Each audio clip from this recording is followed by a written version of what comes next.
Previously in File 035, we saw behavioral engineering. The next layer of control, we expose how AI surveillance no longer just watches, it interferes. We uncovered how government systems use legal cover to track, profile, and predict citizens' behavior, blurring the line between protection and control. You met the whistleblowers, researchers from OpenAI, DeepMind, and Anthropic, who risk careers to sound an alarm about AI tools being deployed without oversight.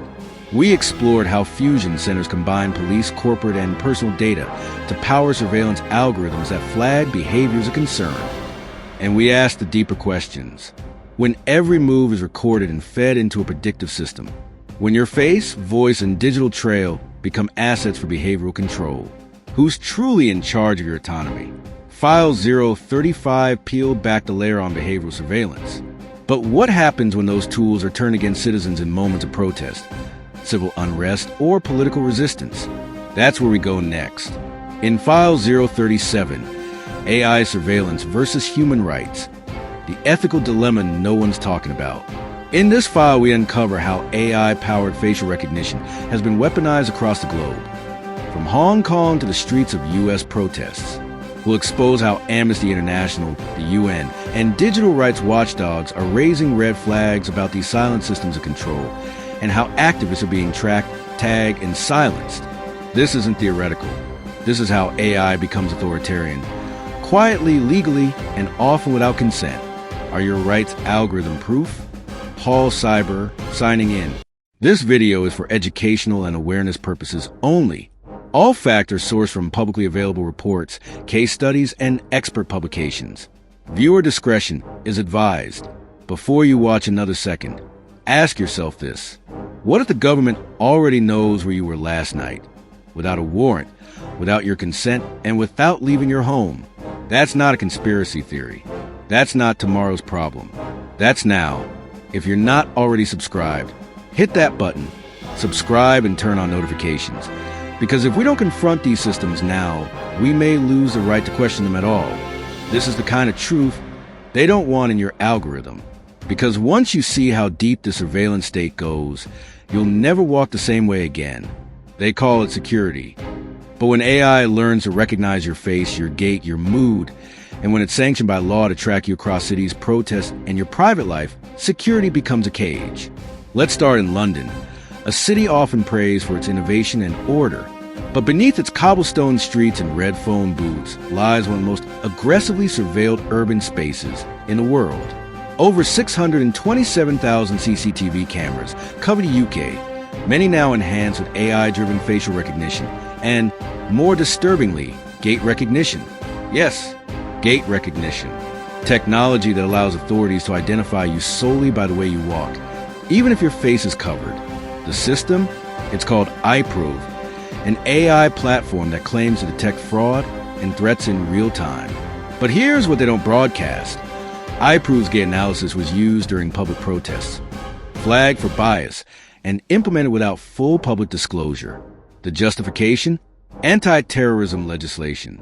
That phrase, anti-terrorism, is a legal backdoor through which governments worldwide are inserting mass surveillance infrastructure into everyday life.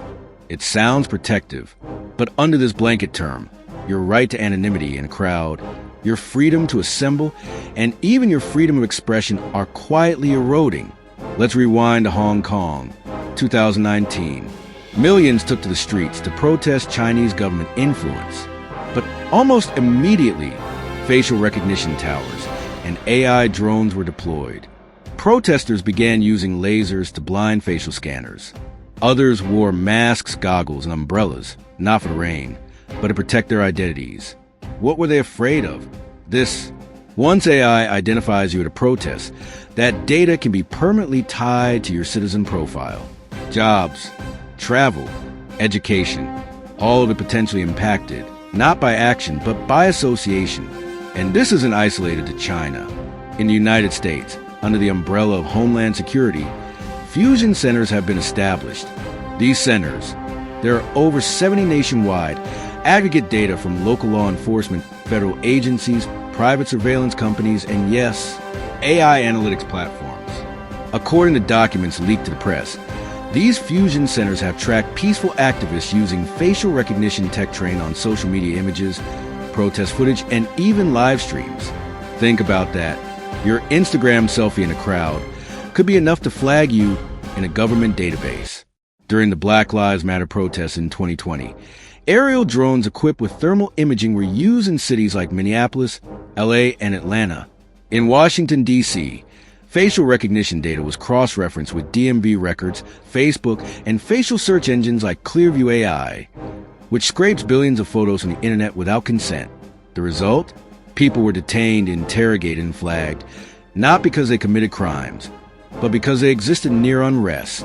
Let's be clear, this isn't about stopping terrorism. This is about control. And the most chilling part? It's legal. In the UK, Section 44 of the Terrorism Act gives police the right to stop and search without suspicion in designated areas. In the U.S., the Patriot Act, FISA, and Title 50 provide broad powers for data collection and AI-based surveillance, often sealed behind national security exemptions. These laws were designed post 9/11, but today they become tools for mass data aggregation and AI monitoring, not just on threats, but on you.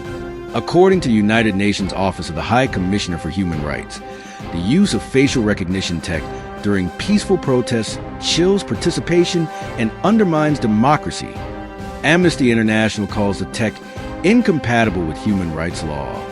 But that hasn't stopped its rollout, because once AI surveillance systems are embedded into city infrastructure, they're nearly impossible to dismantle. Enter Detroit, Michigan, and a project known as Greenlight. Under the promise of reducing violent crime, Project Greenlight installed real-time surveillance cameras at over 500 gas stations, convenience stores, and schools.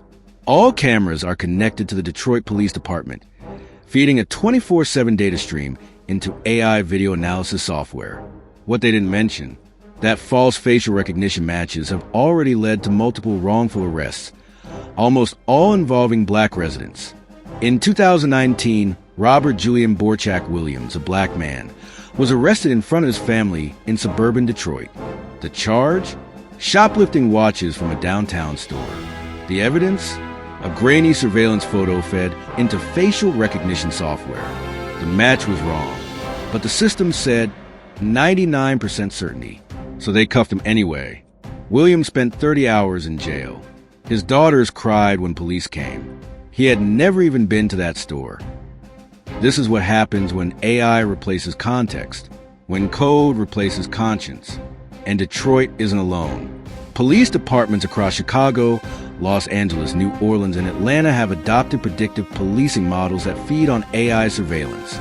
These systems claim to forecast crimes before they happen, but in reality, they often amplify racial and economic bias, sending officers to the same over-policed neighborhoods again and again. A 2022 MIT Technology Review audit found that predictive AI policing models flag Black and Latino neighborhoods up to 200% more often, even though crime rates didn't support the surge. The algorithm doesn't see people, it sees data points. And data, when fed with bias, replicates injustice. In other words, the surveillance state doesn't watch equally, it watches strategically. And here's the twist. You've already opted in. Every time you unlock your phone with your face, use a biometric ID to enter a building, or walk past a Ring doorbell camera, you're training the machine. You're giving it more data. And it never forgets. No system is more hungry for that data than governments. You might say, if I have nothing to hide, I have nothing to fear. But history disagrees. Ask the Uyghur Muslims in China, tracked and detained through AI surveillance. Ask the protesters in Belarus, identified and silenced. Ask the family of George Floyd, monitored post-memorial for security reasons. The line between protection and oppression isn't just thin, it's invisible until you've crossed it.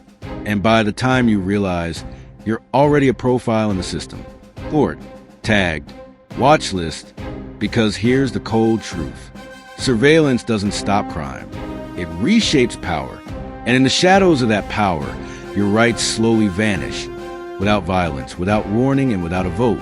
But what happens when these AI systems stop predicting what you might do and start determining what you're allowed to do. That's File 039.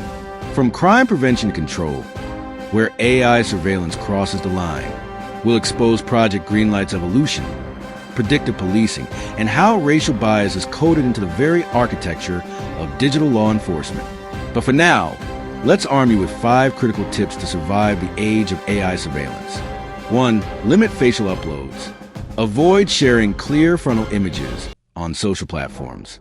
Blur or crop photos when possible. 2. Use encrypted messaging apps like Signal or Threema, especially during protest planning or sensitive communications. 3. Disable biometric logins. Stick to passwords in 2FA. Biometrics can be stored without your knowledge. 4.